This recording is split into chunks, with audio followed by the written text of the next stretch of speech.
Ini kemarin tadi malam saya ngobrol dengan Nabi Khidir alaihi wasallam. Bismillahirrahmanirrahim. Ya hati indah rahmatan gufran.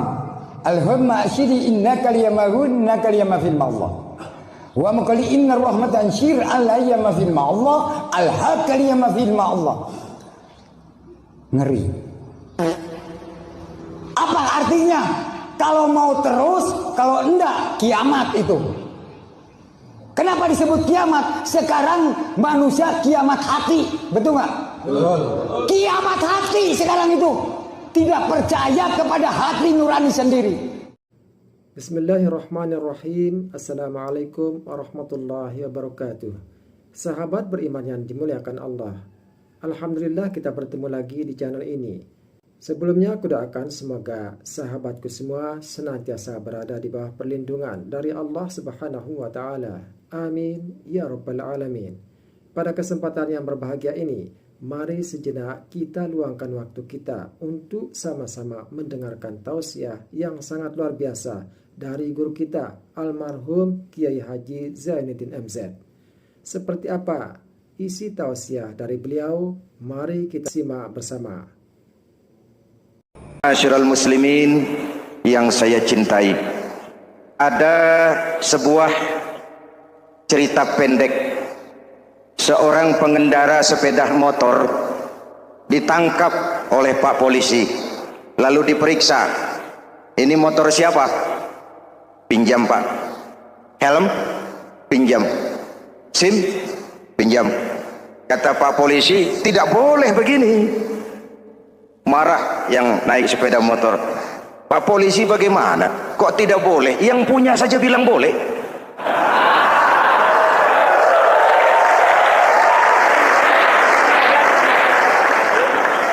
Cerita ini memberikan gambaran bagaimana masyarakat kita sekarang cenderung memboleh-bolehkan diri sendiri, melahirkan permissive society. Masyarakat serba boleh dengan ukuran sakarepe dewe. Itu sebabnya agama diturunkan. Dalam contoh yang indah, Rasul memberikan gambaran bahwa Islam ini bagaikan sebuah bangunan yang komponen pokoknya 5. Bunyal Islamu ala khamsin. Islam dibangun di atas 5 komponen pokok. Jadi kalau Islam ini ibarat bangunan, unsur penunjang pokoknya itu 5. Mari kita analogkan Islam dengan bangunan. Kalau saudara akan membangun rumah, sebelum pasang tiang, pasang genteng, pasang jendela, apa yang lebih dulu dibangun? Fondasi. Kalau Islam ibarat bangunan, fondasinya adalah syahadatu an la ilaha illallah wa anna muhammadar rasulullah. Ini fondasi. Jikalau kuat fondasi, aman bangunan. Jikalau rapuh pondasi, lentur dan luntur bangunan. Maka kuat atau tidak kuatnya bangunan Islam kita bergantung kepada keyakinan dasar tadi, fondasi. Saya bersaksi tidak ada Tuhan selain Allah, artinya saya tidak akan menyembah kecuali hanya kepada Allah. Orang yang benar fondasinya beres sujudnya. Kalau saya yakin tidak ada Tuhan selain Allah, saya tidak akan minta rezeki kecuali hanya kepada Allah. Orang yang benar fondasinya, giat bekerjanya, jauh dari tipu menipu, jauh dari renten, jauh dari riba, jauh dari korupsi, jauh dari judi. Keyakinan memberikan warna terhadap bentuk kepribadian. Kalau saya yakin tidak ada Tuhan selain Allah, saya tidak akan pernah takut kecuali hanya kepada Allah. Saya tidak akan melarikan persoalan kecuali hanya kepada Allah. Saya tidak akan menggantungkan hidup kecuali hanya kepada Allah. Saya tidak akan minta tolong kecuali hanya kepada Allah. Meresap ke dalam jiwa. Untuk keyakinan seperti ini, orang-orang tua kita dahulu berlinang air mata, bersimbah darah, bahkan berkorban nyawa, melaksanakan hijrah untuk mempertahankan keyakinan. Ini intan paling mahal dan ini mutiara paling berharga. Zaman boleh berubah, tapi pondasi tidak boleh goyah. Masa boleh berganti, tapi pondasi jangan sampai mati. Karena iman kita hidup, untuk iman kita berjuang, dan dalam iman kita ingin kembali menghadap Allah Subhanahu. Masih ingat cerita tentang Bilal? Masih? Mengulang kaji saja. Bilal itu budak sahaya. Ketika masuk Islam, dipanggil oleh majikannya. Bilal, iya bos. Saya dengar kamu masuk Islam ya? Iya bos. Kok berani-beraninya kamu masuk Islam? Memangnya kamu budak siapa Bilal? Ya budak bos. Bos. Kamu kerja sama siapa? Sama bos. Bos. Yang gaji kamu siapa? Ya bos. Nah, kamu kan ngerti Bilal.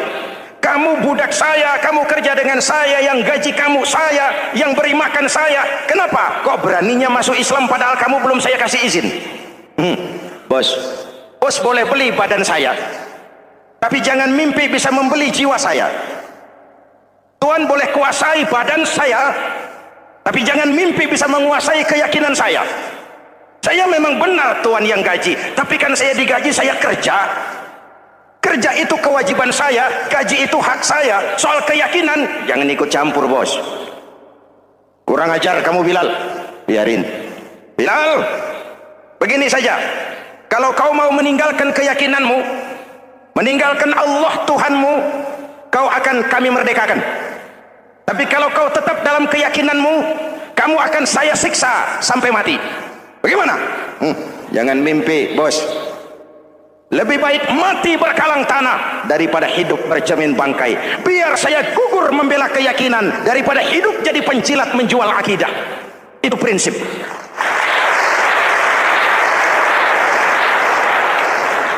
Gendeng kamu.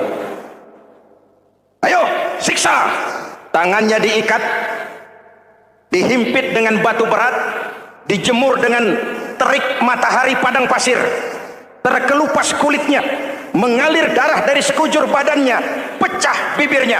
Ayo Bilal, tetap bertuhan Allah dan kau akan mati di sini, atau kembali ke agama lama, kau jadi merdeka.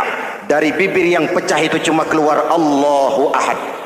Bilal, budak badannya, merdeka jiwanya, maka namanya ditulis dengan tinta emas dalam sejarah. Kita zaman sekarang merdeka badan kita, tapi sering budak mental dan jiwa kita, maka sejarah tidak pernah mau mencatat kita.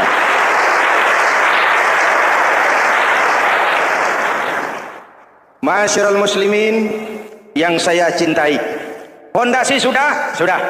Lalu apa lagi? Mulai memancangkan tiang. Tiangnya 5. Ada tiang namanya zuhur, asar, maghrib, subuh, isya. Tetapi agar bangunan menjadi kuat, ada tiang-tiang tambahan namanya rawatib dan nawafil. Rawatib itu ba'diyah atau qobliyah, nawafil itu di luar itu. Agar bangunan menjadi kuat, dibentuk pribadi lewat sholat. Apa filsafatnya? Pertama, sholat itu simbol penyerahan total kepada Allah. Kita ini sudah kontrak. Innallaha astara minal mu'minina anfusahum wa amwalahum bi anna lahumul jannah. Allah telah membeli dari orang-orang mukmin diri mereka, harta mereka, bagi mereka adalah surga. Penjual kita orang beriman, pembeli Allah, dagangannya amwal dan anfus, harganya adalah surga. Jelas? Penyerahan total itu dimulai dengan takbiratul ihram. Shalli fardal isya, Allahu akbar. Arahkan mata ke tempat kita sujud. Jangan lupa kalau sudah di atas, lupa dengan yang di bawah. Sudah jadi genteng, petatang peteteng di atas. Lalu bilang, merasa capek sendiri, kata genteng kepada tiang. Tiang, kamu sih enak, kata genteng. Saya setengah mati di atas. Kehujanan, kepanasan, kadang-kadang anak-anak nakal saya disambitin. Kata tiang, saudara genteng, ngomong jangan sembarangan ya. Kamu kira kamu bisa nongkrong dan nangkring di atas, itu gara-gara siapa genteng? Kan saya yang sokong dari bawah. Kamu jadi pejabat tinggi, jadi anggota ini, anggota itu. Kami rakyat yang angkat. Jangan sudah di atas kami ditekan. Jangan agama dijadikan topeng untuk kepentingan pribadi. Berpolitik untuk kepentingan agama, ayo. Tapi menjual agama untuk kepentingan politik, itu yang merusak agama.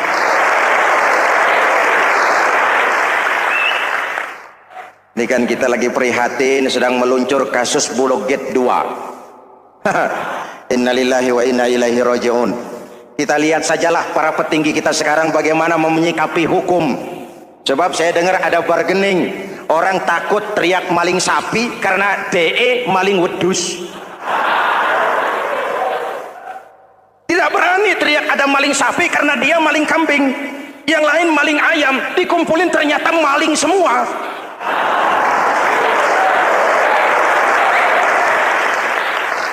Hadirin yang saya hormati, ini melukai rasa keadilan.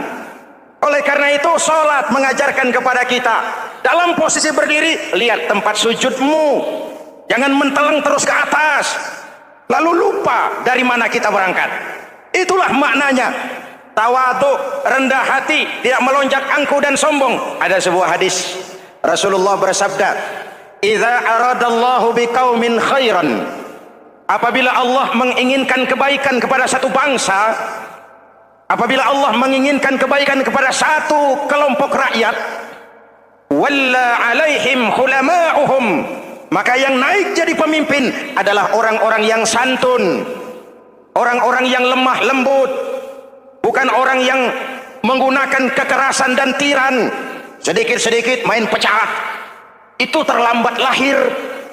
Mestinya lahir di zaman Hitler, mestinya lahir di zaman Benito Mussolini, atau kalau mau lebih klasik lagi di zaman Fir'aun. Kalau Allah menginginkan kebaikan kepada satu masyarakat, satu bangsa, satu negara, naiklah orang-orang yang santun, yang ngayomi, yang menjadi solusi dan jalan keluar untuk kepentingan rakyatnya, mampu memberikan keteladanan. Saya tertarik dengan pidato Presiden Cina pada saat dilantik. Presiden Cina pasti tidak tahu Pancasila, pasti tidak kenal Islam. Tapi pidato pelantikannya, berikan saya 100 peti mati, yang 99 akan saya pakai buat koruptor, yang satu akan saya pakai sendiri kalau kamu lihat saya tidak benar. Luar biasa.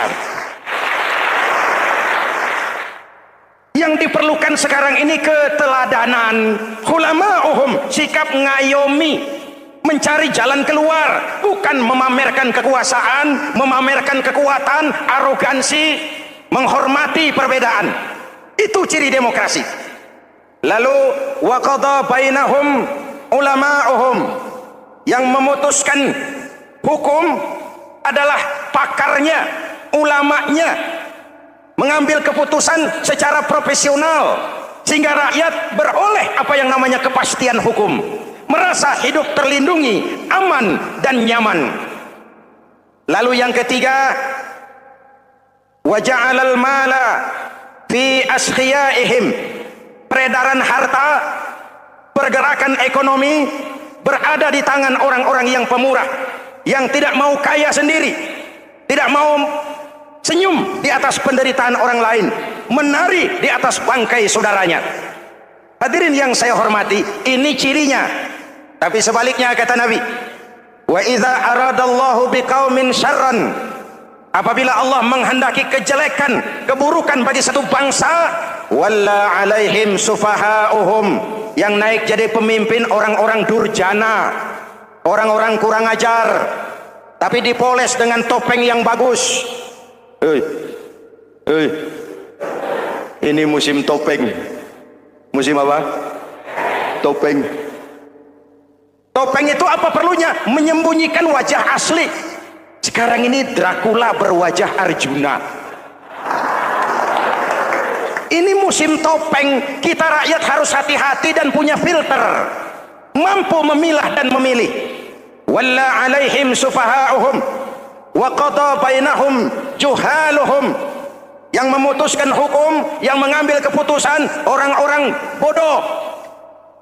Wa ja'alal mala fi bukhalaihim, peredaran harta, peredaran ekonomi jatuh di tangan orang-orang yang bakhil, yang tidak punya konsep menciptakan kemakmuran yang merata bagi seluruh rakyat Indonesia.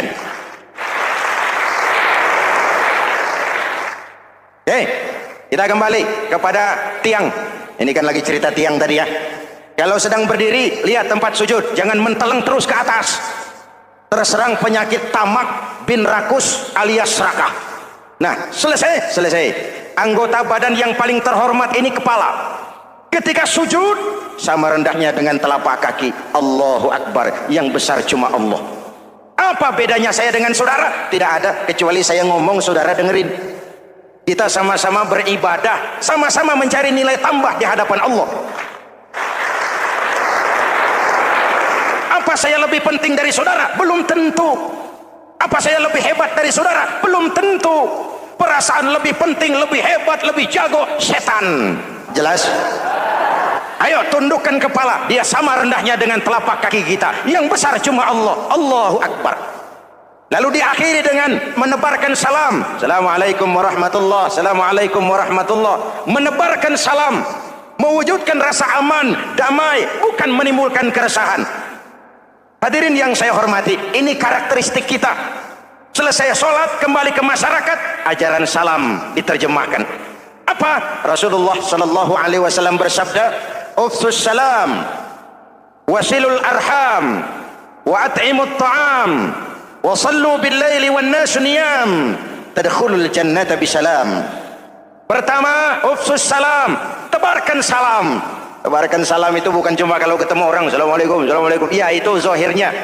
Tetapi hidup di tengah masyarakat memberikan rasa aman, rasa damai, menjadi pengayom bagi lingkungan, menjadi rahmah bagi semesta.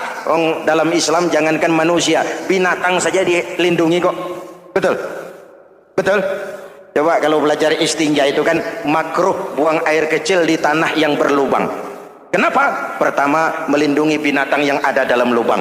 Siapa tahu di lubang yang saudara kencingi ada semut sedang rapat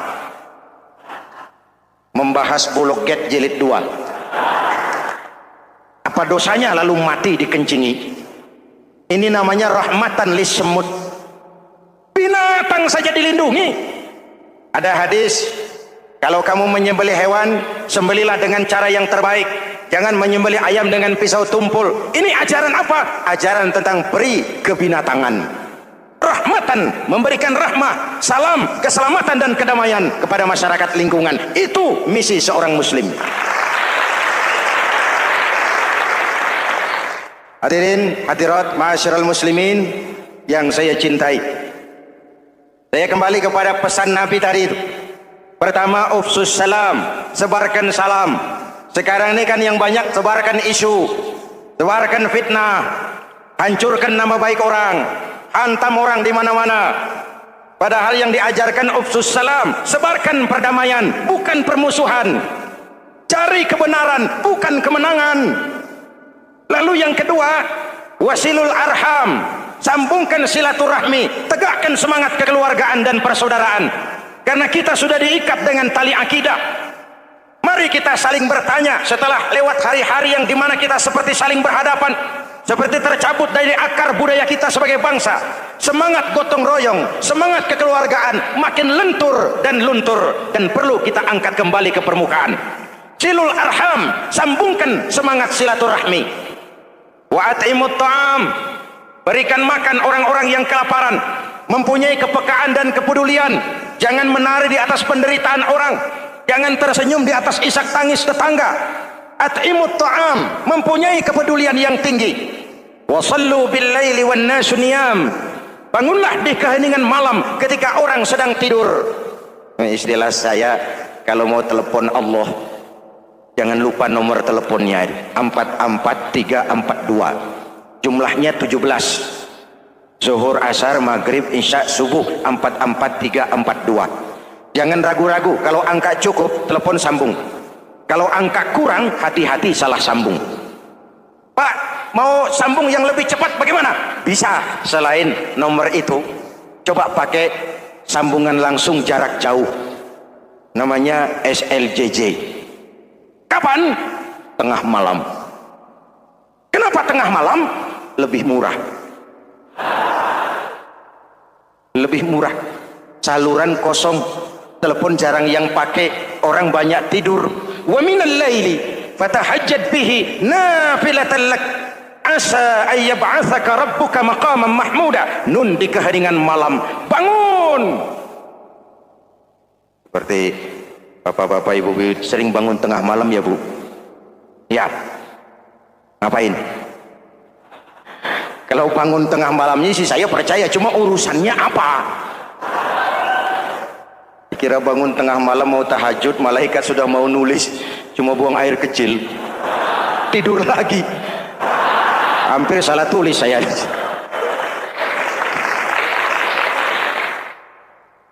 Baik, fondasi sudah Pak. Tiang siap.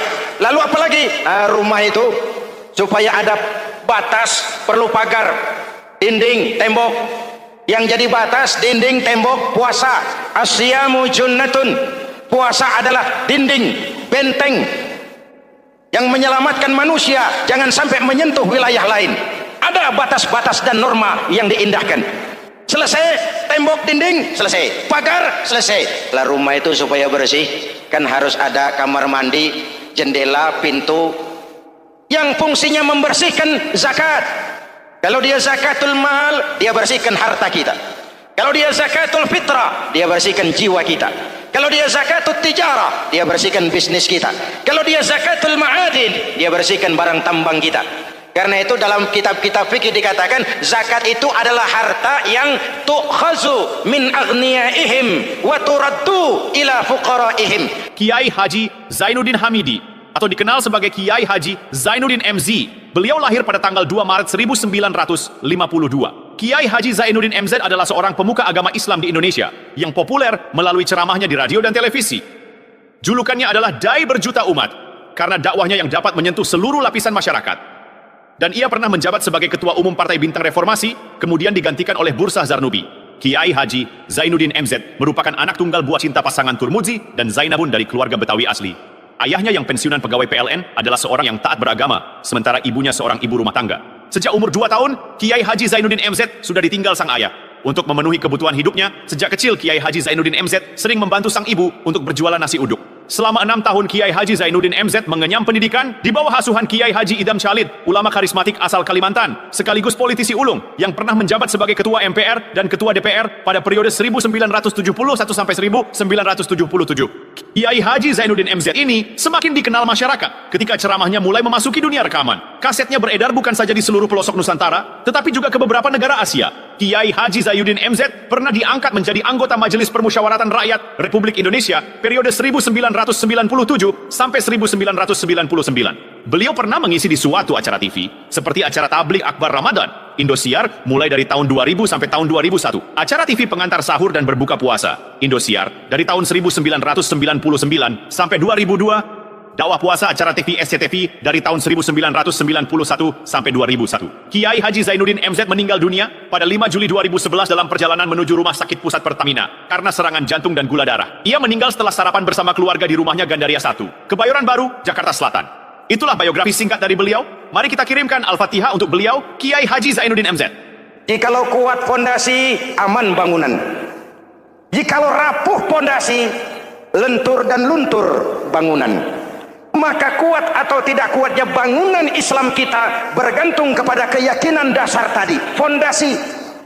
Saya bersaksi tidak ada Tuhan selain Allah, artinya saya tidak akan menyembah kecuali hanya kepada Allah.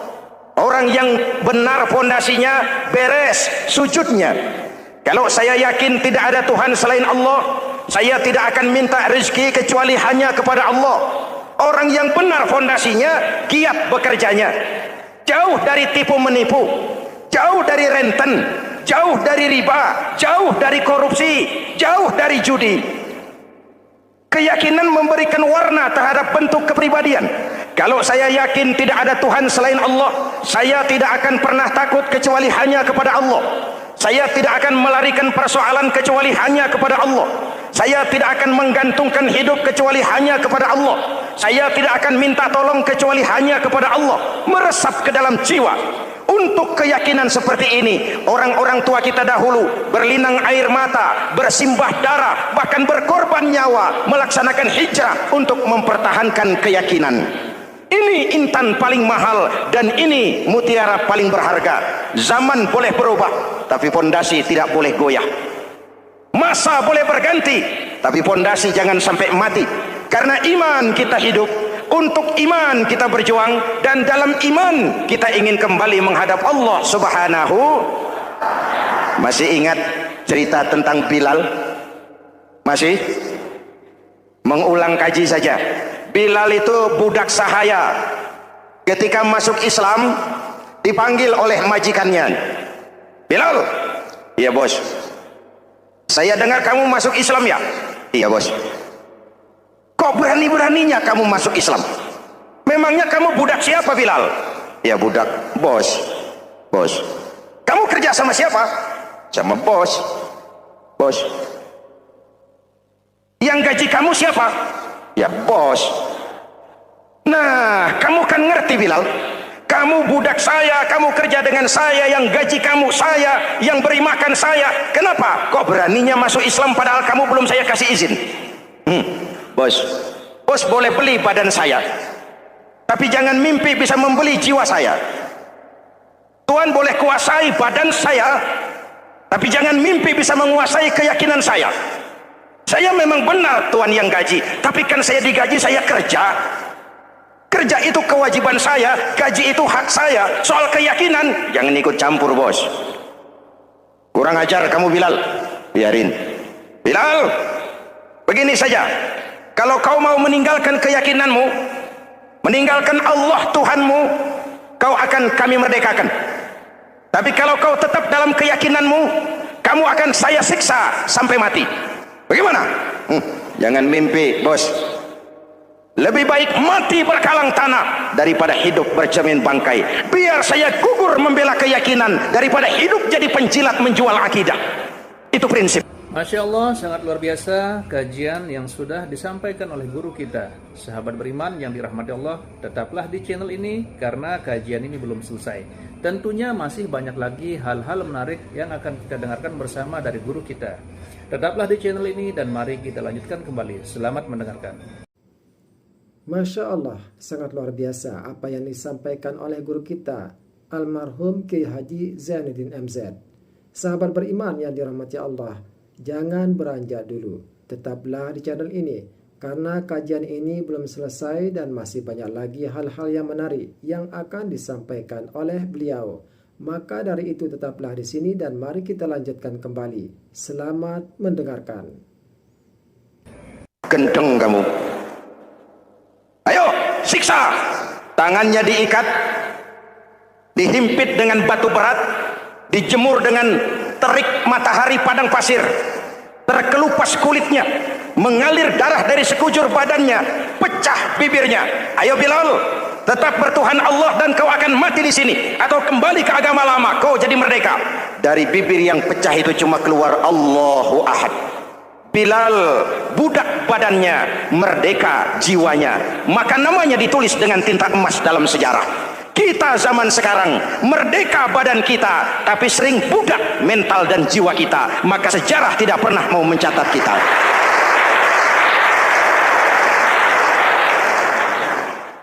Masyarul muslimin yang saya cintai, fondasi sudah. Lalu apa lagi? Mulai memancangkan tiang. Tiangnya 5. Ada tiang namanya zuhur, asar, maghrib, subuh, isya. Tetapi agar bangunan menjadi kuat, ada tiang-tiang tambahan. Namanya rawatib dan nawafil. Rawatib itu ba'diyah atau qobliyah, nawafil itu di luar itu. Agar bangunan menjadi kuat, dibentuk pribadi lewat sholat. Apa filsafatnya? Pertama, sholat itu simbol penyerahan total kepada Allah. Kita ini sudah kontrak. Inna Allah astara minal mu'minina anfusahum wa amwalahum bi anna lahumul jannah. Allah telah membeli dari orang-orang mukmin diri mereka, harta mereka, bagi mereka adalah surga. Penjual kita orang beriman, pembeli Allah, dagangannya amwal dan anfus, harganya adalah surga. Jelas? Penyerahan total itu dimulai dengan takbiratul ihram. Shalli fardal isya, Allahu akbar. Arahkan mata ke tempat kita sujud. Jangan lupa kalau sudah di atas, lupa dengan yang di bawah. Sudah jadi genteng, petatang peteteng di atas. Lalu bilang, merasa capek sendiri, kata genteng kepada tiang. Tiang, kamu sih enak, kata genteng. Saya setengah mati di atas. Kehujanan, kepanasan, kadang-kadang anak-anak nakal saya disambitin. Kata tiang, saudara genteng, ngomong jangan sembarangan ya. Kamu kira kamu bisa nongkrong dan nangkring di atas, itu gara-gara siapa genteng? Kan saya yang sokong dari bawah. Kamu jadi pejabat tinggi, jadi anggota ini, anggota itu. Kami rakyat yang angkat. Jangan sudah di atas kami ditekan. Jangan agama dijadikan topeng untuk kepentingan pribadi. Berpolitik untuk kepentingan agama, ayo. Tapi menjual agama untuk kepentingan politik, itu yang merusak agama.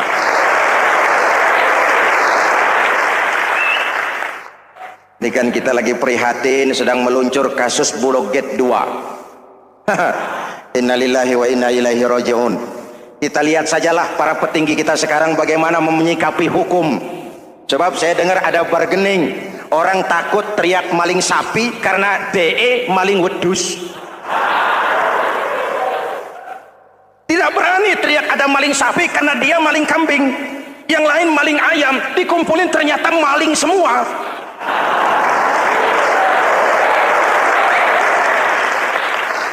Hadirin yang saya hormati, ini melukai rasa keadilan. Oleh karena itu sholat mengajarkan kepada kita dalam posisi berdiri, lihat tempat sujudmu, jangan menteleng terus ke atas lalu lupa dari mana kita berangkat.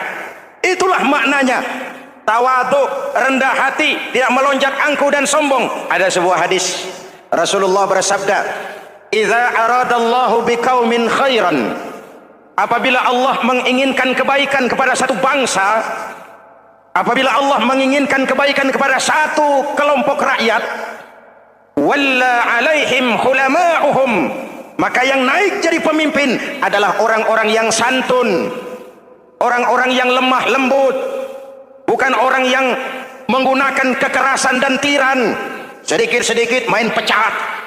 Itu terlambat lahir. Mestinya lahir di zaman Hitler, mestinya lahir di zaman Benito Mussolini, atau kalau mau lebih klasik lagi di zaman Fir'aun. Kalau Allah menginginkan kebaikan kepada satu masyarakat, satu bangsa, satu negara, naiklah orang-orang yang santun, yang ngayomi, yang menjadi solusi dan jalan keluar untuk kepentingan rakyatnya, mampu memberikan keteladanan. Saya tertarik dengan pidato Presiden Cina pada saat dilantik. Presiden Cina pasti tidak tahu Pancasila, pasti tidak kenal Islam, tapi pidato pelantikannya, berikan saya 100 peti mati, yang 99 akan saya pakai buat koruptor, yang satu akan saya pakai sendiri kalau kamu lihat saya tidak benar. Luar biasa. Yang diperlukan sekarang ini keteladanan, hulama'uhum, sikap ngayomi, mencari jalan keluar, bukan memamerkan kekuasaan, memamerkan kekuatan, arogansi, menghormati perbedaan. Itu ciri demokrasi. Lalu wa qada bainahum ulama'uhum, yang memutuskan hukum adalah pakarnya, ulamanya, mengambil keputusan secara profesional sehingga rakyat beroleh apa yang namanya kepastian hukum, merasa hidup terlindungi, aman dan nyaman. Lalu yang ketiga, wa ja'alal mala fi askhiyaihim, peredaran harta, pergerakan ekonomi berada di tangan orang-orang yang pemurah, yang tidak mau kaya sendiri, tidak mau senyum di atas penderitaan orang lain, menari di atas bangkai saudaranya. Hadirin yang saya hormati, ini cirinya.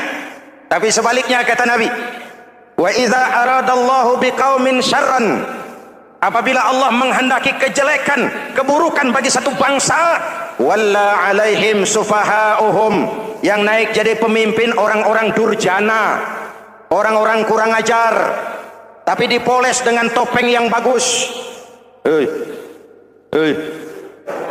Ini musim topeng. Musim apa? Topeng. Topeng itu apa perlunya? Menyembunyikan wajah asli. Sekarang ini Dracula berwajah Arjuna. Ini musim topeng. Kita rakyat harus hati-hati dan punya filter, mampu memilah dan memilih. Walla alaihim sufahauhum wa qada bainahum juhaluhum, Yang memutuskan hukum, yang mengambil keputusan orang-orang bodoh. Wa ja'alal mala fi bukhalaihim. Peredaran harta, peredaran ekonomi jatuh di tangan orang-orang yang bakhil, yang tidak punya konsep menciptakan kemakmuran yang merata bagi seluruh rakyat Indonesia.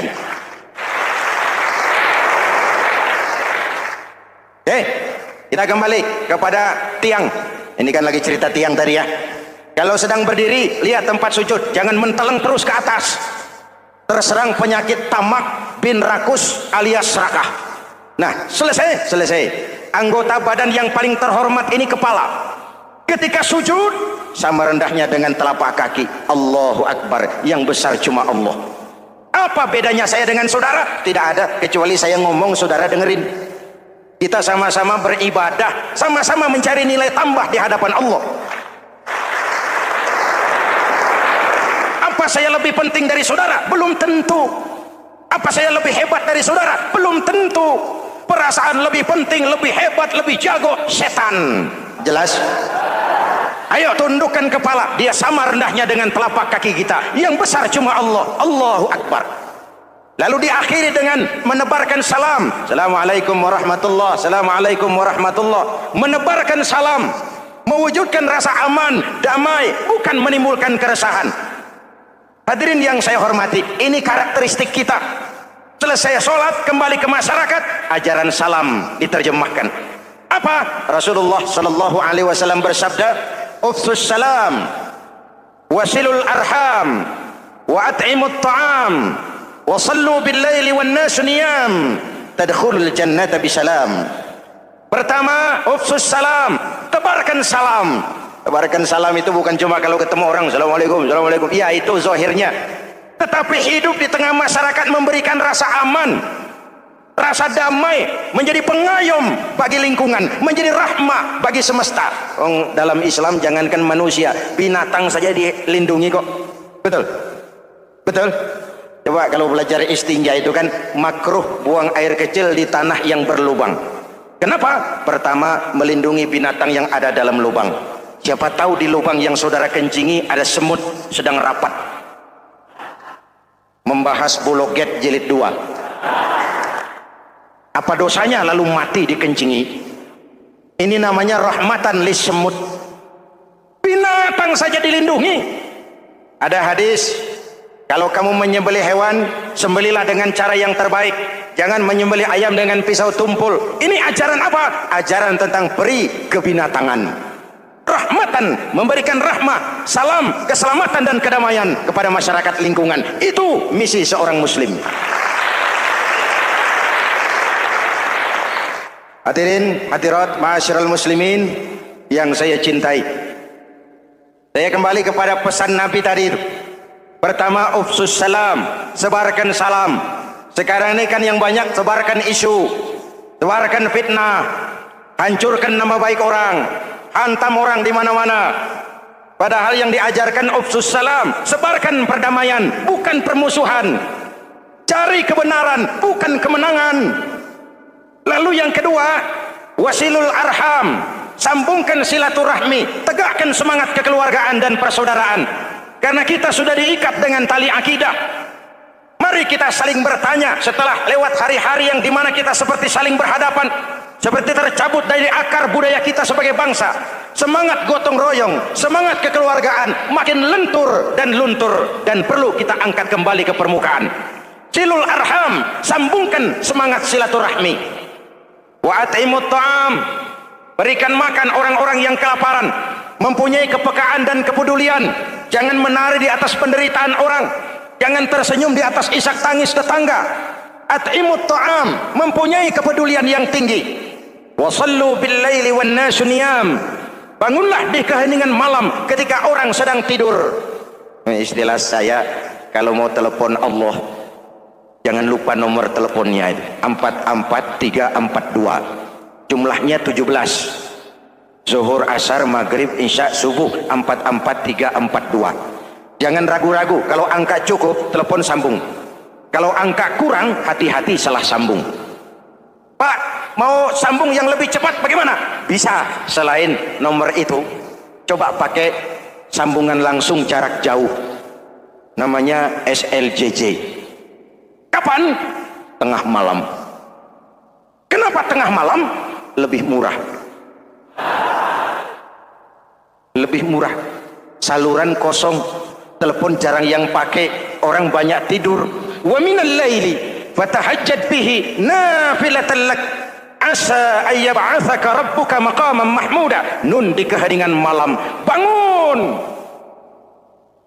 Seperti bapak-bapak ibu sering bangun tengah malam ya Bu? Ya. Ngapain? Kalau bangun tengah malamnya sih saya percaya, cuma urusannya apa? Kira bangun tengah malam mau tahajud, malaikat sudah mau nulis, cuma buang air kecil, tidur lagi. Hampir salah tulis saya.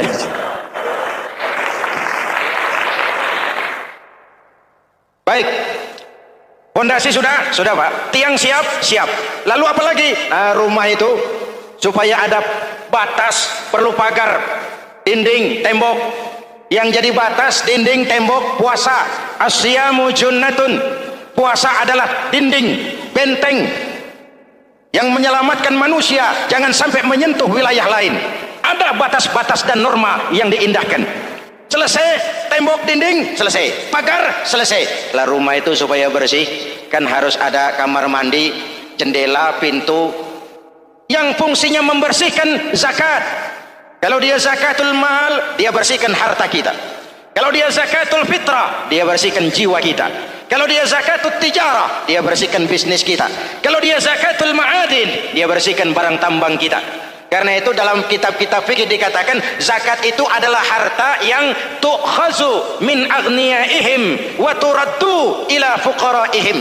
Jikalau kuat fondasi, aman bangunan. Jikalau rapuh fondasi, lentur dan luntur bangunan. Maka kuat atau tidak kuatnya bangunan Islam kita bergantung kepada keyakinan dasar tadi, fondasi. Saya bersaksi tidak ada Tuhan selain Allah, artinya saya tidak akan menyembah kecuali hanya kepada Allah. Orang yang benar fondasinya beres sujudnya. Kalau saya yakin tidak ada Tuhan selain Allah, saya tidak akan minta rezeki kecuali hanya kepada Allah. Orang yang benar fondasinya giat bekerjanya, jauh dari tipu menipu, jauh dari renten, jauh dari riba, jauh dari korupsi, jauh dari judi. Keyakinan memberikan warna terhadap bentuk kepribadian. Kalau saya yakin tidak ada Tuhan selain Allah, saya tidak akan pernah takut kecuali hanya kepada Allah. Saya tidak akan melarikan persoalan kecuali hanya kepada Allah. Saya tidak akan menggantungkan hidup kecuali hanya kepada Allah. Saya tidak akan minta tolong kecuali hanya kepada Allah. Meresap ke dalam jiwa. Untuk keyakinan seperti ini, orang-orang tua kita dahulu berlinang air mata, bersimbah darah, bahkan berkorban nyawa, melaksanakan hijrah untuk mempertahankan keyakinan.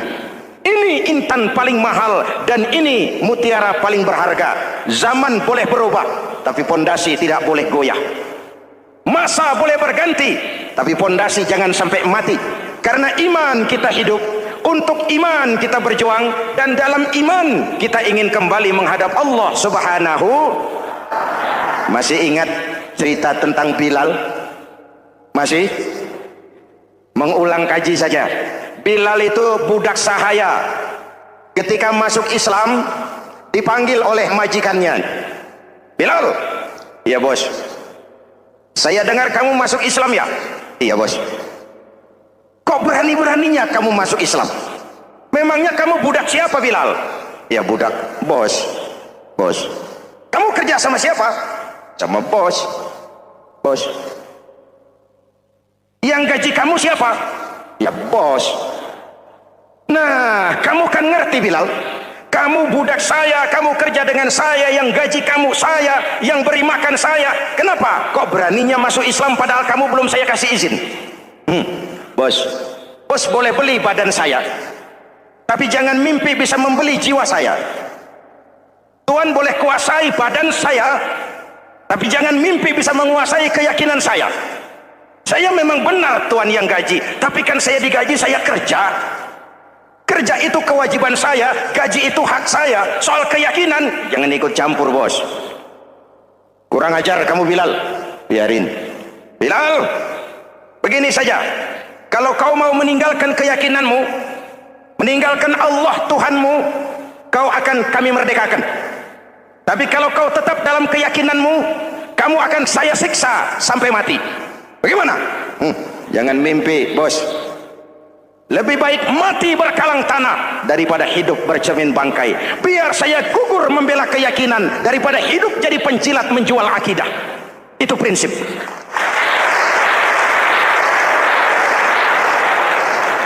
Genteng kamu. Ayo, siksa. Tangannya diikat, dihimpit dengan batu berat, dijemur dengan terik matahari padang pasir, terkelupas kulitnya, mengalir darah dari sekujur badannya, pecah bibirnya. Ayo Bilal, tetap bertuhan Allah dan kau akan mati di sini, atau kembali ke agama lama, kau jadi merdeka. Dari bibir yang pecah itu cuma keluar Allahu Ahad. Bilal, budak badannya, merdeka jiwanya, maka namanya ditulis dengan tinta emas dalam sejarah. Kita zaman sekarang merdeka badan kita, tapi sering budak mental dan jiwa kita, maka sejarah tidak pernah mau mencatat kita.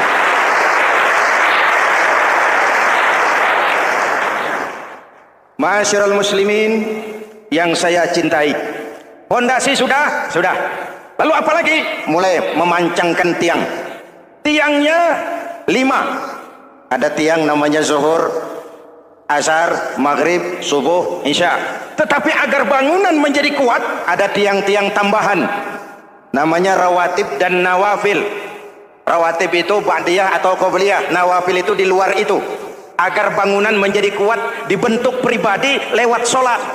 Apa filsafatnya? Pertama, sholat itu simbol penyerahan total kepada Allah. Kita ini sudah kontrak.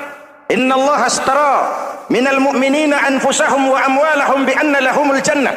Allah telah membeli dari orang-orang mukmin diri mereka, harta mereka, bagi mereka adalah surga. Penjual kita orang beriman, pembeli Allah, dagangannya amwal dan anfus, harganya adalah surga. Jelas? Penyerahan total itu dimulai dengan takbiratul ihram. Lalu fardal isya, Allahu akbar. Arahkan mata ke tempat kita sujud. Jangan lupa kalau sudah di atas, lupa dengan yang di bawah. Sudah jadi genteng, petatang peteteng di atas. Lalu bilang, merasa capek sendiri, kata genteng kepada tiang. Tiang, kamu sih enak, kata genteng. Saya setengah mati di atas. Kehujanan, kepanasan, kadang-kadang anak-anak nakal saya disambitin. Kata tiang, saudara genteng, ngomong jangan sembarangan ya. Kamu kira kamu bisa nongkrong dan nangkring di atas, itu gara-gara siapa genteng? Kan saya yang sokong dari bawah. Kamu jadi pejabat tinggi, jadi anggota ini, anggota itu. Kami rakyat yang angkat, jangan sudah di atas kami ditekan. Jangan agama dijadikan topeng untuk kepentingan pribadi. Berpolitik untuk kepentingan agama, ayo. Tapi menjual agama untuk kepentingan politik, itu yang merusak agama.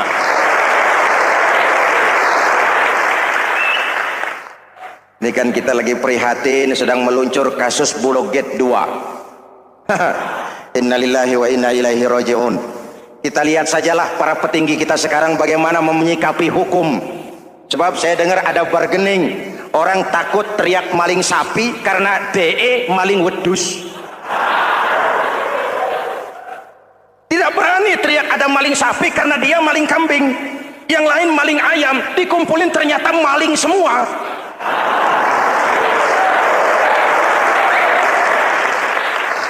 Hadirin yang saya hormati, ini melukai rasa keadilan. Oleh karena itu sholat mengajarkan kepada kita dalam posisi berdiri, lihat tempat sujudmu, jangan menteleng terus ke atas lalu lupa dari mana kita berangkat. Itulah maknanya tawadhu, rendah hati, tidak melonjak angkuh dan sombong. Ada sebuah hadis Rasulullah bersabda, idza aradallahu biqaumin khairan, apabila Allah menginginkan kebaikan kepada satu bangsa, apabila Allah menginginkan kebaikan kepada satu kelompok rakyat, walla alaihim hulama'uhum, maka yang naik jadi pemimpin adalah orang-orang yang santun, orang-orang yang lemah lembut, bukan orang yang menggunakan kekerasan dan tiran, sedikit-sedikit main pecat, itu terlambat lahir. Mestinya lahir di zaman Hitler, mestinya lahir di zaman Benito Mussolini, atau kalau mau lebih klasik lagi di zaman Fir'aun. Kalau Allah menginginkan kebaikan kepada satu masyarakat, satu bangsa, satu negara, naiklah orang-orang yang santun, yang ngayomi, yang menjadi solusi dan jalan keluar untuk kepentingan rakyatnya, mampu memberikan keteladanan.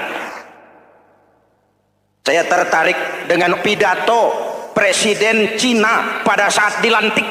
Cina, Presiden Cina pasti tidak tahu Pancasila, pasti tidak kenal Islam. Tapi pidato pelantikannya, berikan saya 100 peti mati, yang 99 akan saya pakai buat koruptor, yang satu akan saya pakai sendiri kalau kamu lihat saya tidak benar. Luar biasa. Yang diperlukan sekarang ini keteladanan, hulama'uhum, sikap ngayomi, mencari jalan keluar, bukan memamerkan kekuasaan, memamerkan kekuatan, arogansi, menghormati perbedaan. Itu ciri demokrasi. Lalu wa qada bainahum ulama'uhum, yang memutuskan hukum adalah pakarnya, ulamanya, mengambil keputusan secara profesional sehingga rakyat beroleh apa yang namanya kepastian hukum, merasa hidup terlindungi, aman dan nyaman.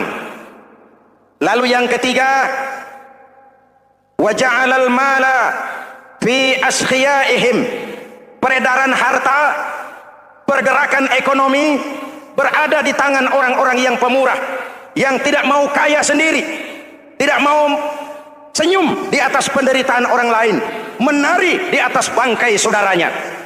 Hadirin yang saya hormati, ini cirinya. Tapi sebaliknya kata Nabi, wa idza aradallahu biqaumin syarran, apabila Allah menghendaki kejelekan, keburukan bagi satu bangsa, walla alaihim sufahauhum, yang naik jadi pemimpin orang-orang durjana, orang-orang kurang ajar, tapi dipoles dengan topeng yang bagus. Ini musim topeng. Musim apa? Topeng. Topeng itu apa perlunya? Menyembunyikan wajah asli. Sekarang ini Dracula berwajah Arjuna. Ini musim topeng. Kita rakyat harus hati-hati dan punya filter, mampu memilah dan memilih. Walla alaihim sufahauhum wa qada bainahum juhaluhum, yang memutuskan hukum, yang mengambil keputusan orang-orang bodoh. Wa ja'alal mala fi bukhalaihim, peredaran harta, peredaran ekonomi jatuh di tangan orang-orang yang bakhil, yang tidak punya konsep menciptakan kemakmuran yang merata bagi seluruh rakyat Indonesia.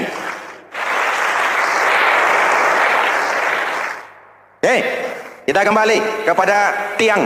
Ini kan lagi cerita tiang tadi ya. Kalau sedang berdiri, lihat tempat sujud, jangan menteleng terus ke atas. Terserang penyakit tamak bin rakus alias serakah. Nah, selesai. Anggota badan yang paling terhormat ini kepala. Ketika sujud, sama rendahnya dengan telapak kaki. Allahu Akbar, yang besar cuma Allah. Apa bedanya saya dengan saudara? Tidak ada, kecuali saya ngomong saudara dengerin. Kita sama-sama beribadah, sama-sama mencari nilai tambah di hadapan Allah. Apa saya lebih penting dari saudara? Belum tentu. Apa saya lebih hebat dari saudara? Belum tentu. Perasaan lebih penting, lebih hebat, lebih jago, setan. Jelas? Ayo tundukkan kepala. Dia sama rendahnya dengan telapak kaki kita. Yang besar cuma Allah. Allahu Akbar. Lalu diakhiri dengan menebarkan salam. Assalamualaikum warahmatullah. Assalamualaikum warahmatullah. Menebarkan salam, mewujudkan rasa aman, damai, bukan menimbulkan keresahan. Hadirin yang saya hormati, ini karakteristik kita. Selesai sholat, kembali ke masyarakat, ajaran salam diterjemahkan.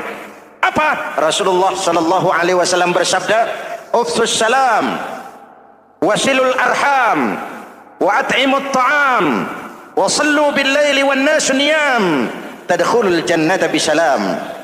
Pertama, ufsus salam, tebarkan salam. Tebarkan salam itu bukan cuma kalau ketemu orang, assalamualaikum, assalamualaikum. Ya, itu zahirnya.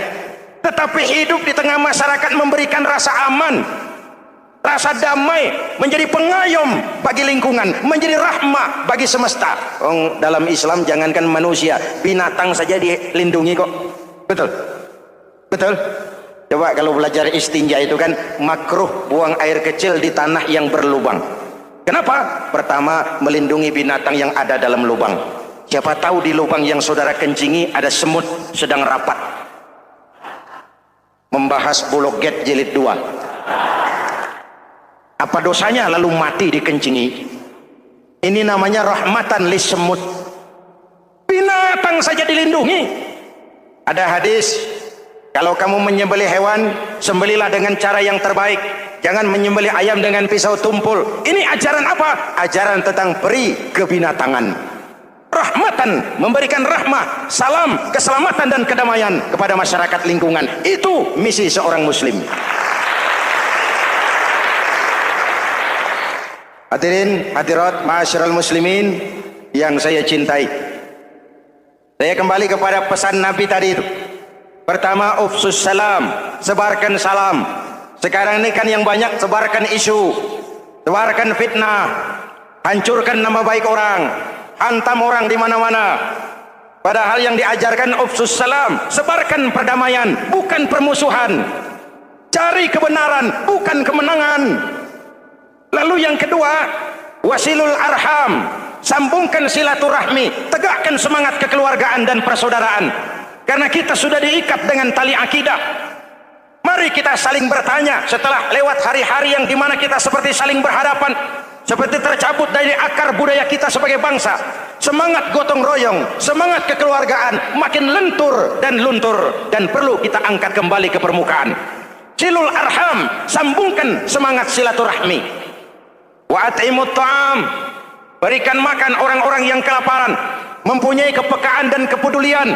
Jangan menari di atas penderitaan orang, jangan tersenyum di atas isak tangis tetangga. At'imut ta'am, mempunyai kepedulian yang tinggi. Wa sallu bil laili wan nasu niyam, bangunlah di keheningan malam ketika orang sedang tidur. Istilah saya, kalau mau telepon Allah, jangan lupa nomor teleponnya, 44342, jumlahnya 17.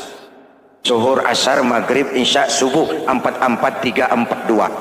Jangan ragu-ragu, kalau angka cukup telepon sambung, kalau angka kurang hati-hati salah sambung. Pak, mau sambung yang lebih cepat bagaimana? Bisa, selain nomor itu coba pakai sambungan langsung jarak jauh, namanya SLJJ. Kapan? Tengah malam. Kenapa tengah malam?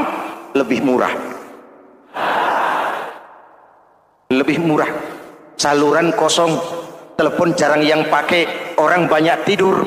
Wa minal laili fatahajjad bihi nafilatan lak asa ay yab'atsaka rabbuka maqaman mahmuda. Nun di keheningan malam, bangun. Seperti bapak-bapak, ibu-ibu sering bangun tengah malam ya Bu? Ya. Ngapain? Kalau bangun tengah malamnya sih saya percaya, cuma urusannya apa? Kira bangun tengah malam mau tahajud, malaikat sudah mau nulis, cuma buang air kecil, tidur lagi. Hampir salah tulis saya.